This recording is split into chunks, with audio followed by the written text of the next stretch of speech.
तरणतारणमध्ये सध्या स्फोटांचे आवाज येत आहेत। तर पाकिस्तानकडनं 4 राज्य आता लक्ष्य करण्यात आली आहेत आणि आता 13 शहरांमध्ये साधारणतः पाकिस्तानकडनं ड्रोनचा हल्ला केला जात आहे।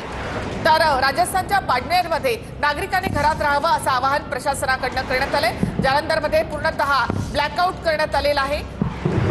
नागरी विमानांच्या आडून पाकिस्तानचा हा ड्रोन हल्ला सुरू आहे। पाकिस्तान आपल्या नागरिकांचा जीव धोक्यात घालतंय। या ठिकाणी जम्मू एअरपोर्टच्या जवळ या ठिकाणी ड्रोन हल्ला करण्यात आला होता। पंजाबच्या फिरोजपूर मधला ड्रोन हल्ला भारतानं परतवून लावलेला आहे। फिरोजपूर आणि पठाणकोटमध्ये पाकिस्तानचा क्षेपणास्त्र भारतानं पाडलेला आहे। जालंधरमध्ये पूर्णपणे ब्लॅकआउट करण्यात आलेला आहे। राजस्थानच्या बाडमेरमध्ये रेड अलर्ट जो आहे तो घोषित करण्यात आलेला आहे। पाकिस्तानचे नापाक इरादे परतवून लावले जात आहेत। प्रत्येक हल्ल्याला उत्तर दिलं जात आहे। भारतातील 24 एअरपोर्ट हे आता 15 मे पर्यंत बंद राहणार आहेत। 10 मे पर्यंतची मुदत आता 15 मे पर्यंत वाढवण्यात आलेली आहे। नागरिकांना घरातच राहण्याच्या सूचना ज्या त्या दिल्या जात आहेत। भारत पाकिस्तान तणावादरम्यान एअरपोर्ट बंदचा निर्णय जो आहे तो घेण्यात आलेला आहे। पाकिस्तानच्या ड्रोन हल्ल्यामध्ये आतापर्यंत भारताचं कुठलंही नुकसान नाहीये। महत्त्वाची बातमी जी आहे ती आपण या ठिकाणी पाहताय। पाकिस्तानने केलेल्या ड्रोन हल्ल्यामध्ये भारताचं आतापर्यंत कुठलंही नुकसान जे आहे ते झालेलं नाही। राजस्थानच्या बाडमेरमध्ये रेड अलर्ट जो आहे तो घोषित करण्यात आलेला आहे। पूर्णपणे काळजी भारतीय सैन्याकडून जी आहे ती घेतली जाते। फिरोजपूर आणि पठाणकोटमध्ये पाकचं क्षेपणास्त्र भारतानं हे पाडलेलं आहे, नेस्तनाबूद केलेलं आहे। प्रत्येक हल्ल्याला चोख प्रत्युत्तर दिलं जात आहे। गुरुदासपूरच्या करतारपूर कॉरिडॉर जवळ स्फोट झालेला आहे। करतारपूर कॉरिडॉर या आधीच बंद करण्यात आलेला आहे सुरक्षेच्या कारणास्तव। तर होशियारपूर आणि तरणतारण या ठिकाणी देखील स्फोटाचे आवाज ऐकू आलेले आहेत। होशियारपूर आणि तरणतारण यामध्ये इथे देखील स्फोटाचे आवाज, येथे देखील पाकिस्ताननं ड्रोन हल्ला करण्याचा प्रयत्न केलेला आहे। तर एकूणच 4 राज्यांना आता पाकिस्तानकडनं लक्ष करण्यात आलंय। राजस्थान, गुजरात, जम्मू आणि पंजाब या ठिकाणी। तर नागरिकांना घरात राहण्याचं आवाहन पोलिसांकडनं करण्यात आलेलं आहे। त्याचबरोबर ब्लॅकआउट करण्यात आलं या सगळ्या परिसरामध्ये। पठाणकोटमध्ये पाकिस्ताननं डागलेलं मिसाईल भारतानं आता पाडलेलं आहे। 13 शहरं आतापर्यंत पाकिस्तानकडनं लक्ष करण्यात आली आहेत।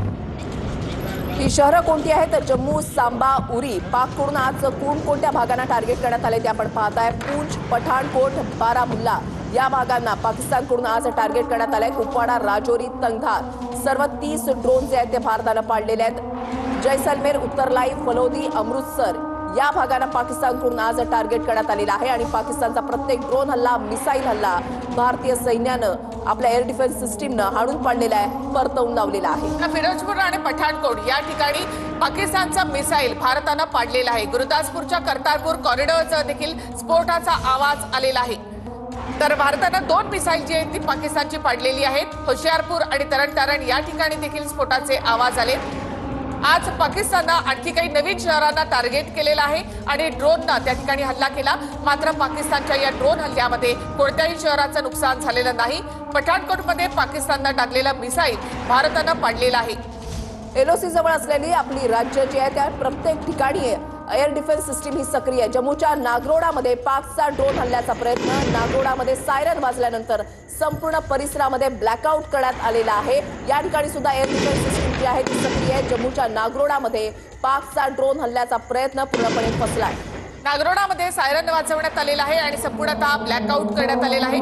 भारतावर हल्ल्याचे प्रयत्न होत असताना मोदींची आता उच्चस्तरीय बैठक सुरू आहे। या बैठकीला एस जयशंकर आणि अजित डोवाल हे देखील उपस्थित आहेत।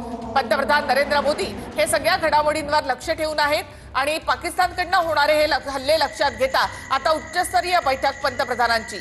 पंतप्रधान नरेंद्र मोदी हे प्रत्येक घडामोडींवर बारकाईने लक्ष ठेवून आहेत। राजस्थानमध्ये आतापर्यंत पाकिस्तानचा 30 ड्रोनद्वारे हल्ल्याचा प्रयत्न। सर्व 30 ड्रोन हे भारतानं हाणून पाडलेले आहेत। एअर डिफेन्स सिस्टीमने हे ड्रोन जे आहेत ते निष्क्रिय केलेत। पाकिस्तानच्या ड्रोन हल्ल्यामध्ये आतापर्यंत भारताचं कुठल्याही प्रकारचं कुठलंही नुकसान झालेलं नाही। महत्त्वाची बातमी जी आपण या ठिकाणी पाहताय, फिरोजपूर आणि पठाणकोटमध्ये पाकचं क्षेपणास्त्र भारतानं पाडलंय, नेस्तनाबूद केलेलं आहे। गुरुदासपूरच्या करतारपूर कॉरिडॉर जवळ स्फोट झाल्याचं बातमी जी आहे ती समोर येते, माहिती जी आहे ती समोर येते। स्फोटाचे आवाज त्या ठिकाणी ऐकू येत आहेत। होशियारपूर आणि तरणतारणमध्ये स्फोटाचे आवाज जे आहेत ते ऐकू येत आहेत। एकीकडे आपण दृश्य पाहताय सांबामध्ये गोळीबाराची घटना घडलेली आहे। गोळीबार सुद्धा सीमेपलीकडून केला जातोय, त्याला सुद्धा भारतीय सैन्याकडून चोख प्रत्युत्तर जे आहे ते दिलं जात आहे। राजस्थानच्या बाडमेरमध्ये नागरिकांनी घरातच राहावं असं आवाहन प्रशासनाकडून केलं जात आहे। दुसरीकडे पंतप्रधान नरेंद्र मोदी यांची उच्चस्तरीय बैठक सुरू आहे। अजित डोवाल देखील या बैठकीसाठी आहेत। परराष्ट्र मंत्र्यांसोबत ही बैठक सध्या पंतप्रधान नरेंद्र मोदी यांची सुरू आहे।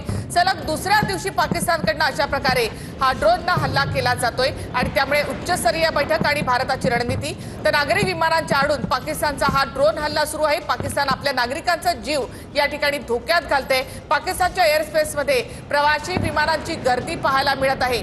जम्मू एअरपोर्टच्या जवळ ड्रोननं हल्ला आणि भारतानं हा ड्रोन निकामी केलेला आहे।